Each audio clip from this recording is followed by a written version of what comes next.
I've been extremely impressed with Dion from day one. As I mentioned consistently, that I came in with no preconceived notions, so I really didn't know what to expect other than what there was as far as hearsay at different times, and he's been impressive in every way whatsoever. And the phone call I had with him, I expressed that, and I meant it sincerely. He's been a great leader. He's handled every situation that's been asked of him, and he's going to be missed. There is no question. But a transaction like this has to be made, for the reasons that they're made, and that is staying with the plan that's in place. Okay. Thank you. The next question is from Adam Proto from MapleLeafs.com. Please go ahead. Your line's open. Hi, Lou. I'm wondering if you can speak about Tobias Lindberg, the young player in Binghamton this year, and what made him attractive to you for the deal. Well, we certainly, as I've said repeatedly, have an outstanding scouting staff with Mark Hunter and his group. And Mark had him very high on his list. And, we felt very comfortable that when we had to select the players, whenever you put this type of a transaction together, that he was the one individual prospect that we targeted, and he became part of the deal. So, he's a size and strength forward, and he'll be given every opportunity. He'll be reporting to the Marlies, certainly, but we're looking to see exactly how he'll fit into our prospects that we have. Lou, can you just, state for the record really what the plan is and how this trade gets you closer to being a good team 2 or 3 years down the line? Well, Kevin, first of all, I think that the length of Dion's contract and the amount of cap space that is there, and where that would put us at a given time, certainly not knowing where the cap will go, and I, always have had a feeling it would sort of level off, that this gives us the opportunity to do things, but it also gives us the opportunity when some of our younger players are coming, at the end of their entry-level contracts, who we have high expectations for, to be able to sign them. So this was a transaction that certainly wasn't for today. Dion is going to leave certainly a hole in our lineup. There's no question. But I think that as I've said continuously, what the overall plan is, that when you have an opportunity to do this, and I don't think we're going to sacrifice anything up front. We hope with the players that we did acquire who have potential, one being an established forward that should fit into our top 6 next year, that what our coaching staff can do with them, and sometimes a change of scenery brings the most out of someone. So this is a transaction that I think that we had no choice with. As far as trading Dion, what does it take to trade a captain of a marquee franchise like the Toronto Maple Leafs? Even though you mentioned the salary cap numbers and all that stuff, that's got to be somewhat of a gut check to trade a captain of a marquee franchise like the Leafs. Well, it certainly wasn't easy, and that'd be an understatement, because all of the right things come into place, especially when you've got a quality individual. But unfortunately, that this is part of business. You have to separate the person and the player when you make these type of decisions, and you have to make sure that you separate your heart and your head, and you have to make the decisions with your head.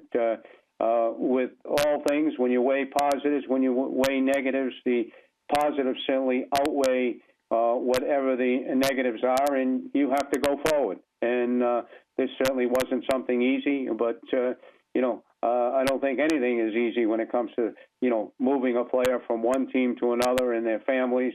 And I've always said that whenever I felt it was something that you got used to, then you should get out of the business. Can you just speak a little bit to how Dion received this news? And if I could just ask a supplementary, which really isn't a supplementary, but do you intend to give the captaincy to anybody else at this time, or wait a while? First of all, I spoke to Dion as soon as the trade call was finished, I called Dion and spoke to him in Calgary. I'm still here in Toronto, and explained to him what transpired. He was as classy as anybody could possibly be.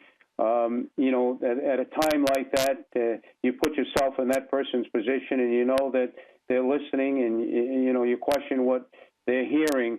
But he responded in an extremely positive way. Understood, whether he agreed or not, you'd have to speak to him. But he understands what we're doing here.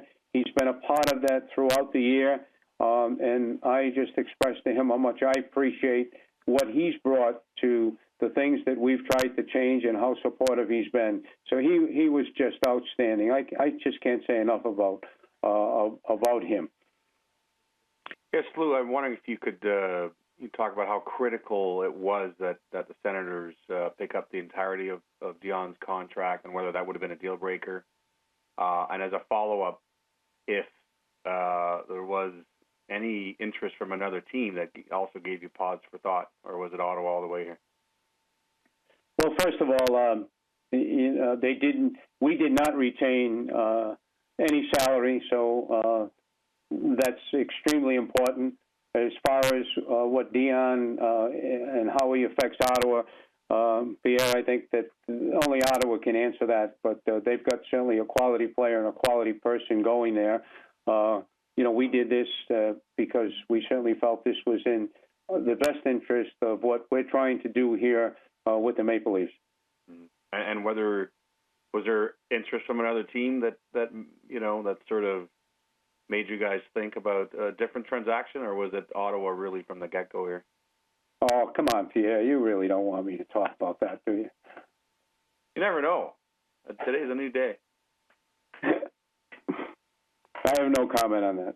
Hi again, Lou. I'm curious. You're known very famously as a straightforward GM. How difficult is it in this day and age with the salary cap being a little flatter to pull off a deal of this magnitude, and how quickly did it come together? Well, first of all, it's an understatement to say how difficult it is these days. And, Brian and I have done, a big deal. When I say a big deal, not as many players back in the early 2000s. I think that the relationship is where when you get into a conversation, you either know whether you're going to be able to go forward or not. There's not any back and forth. The respect that, and the understanding we have of each other. We've been in the business a while. So I think, it was something that came about.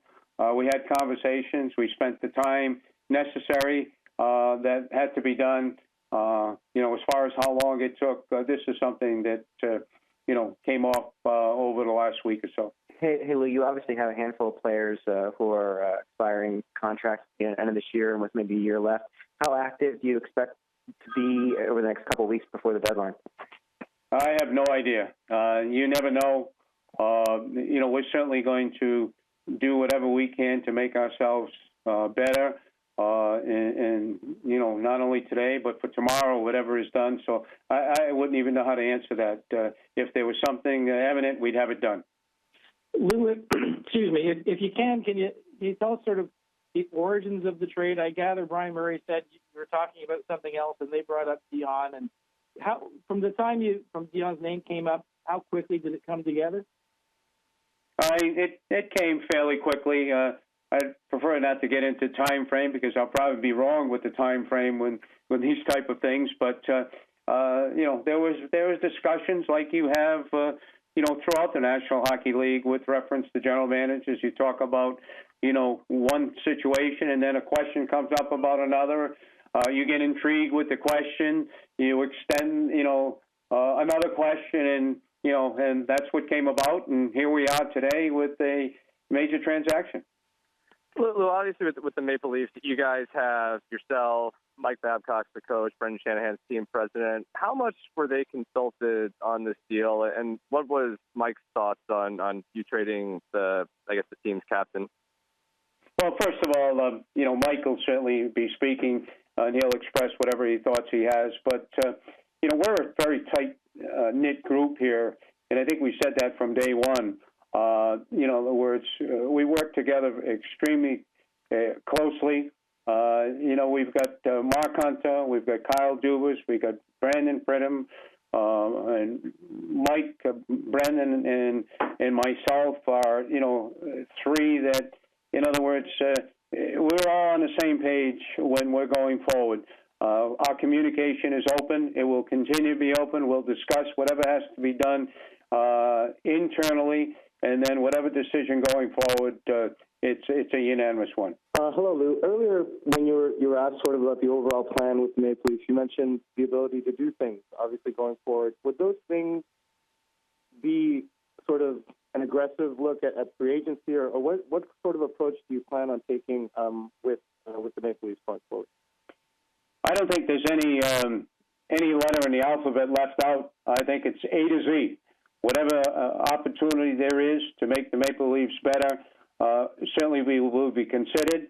And if it's the right situation, it'll be done.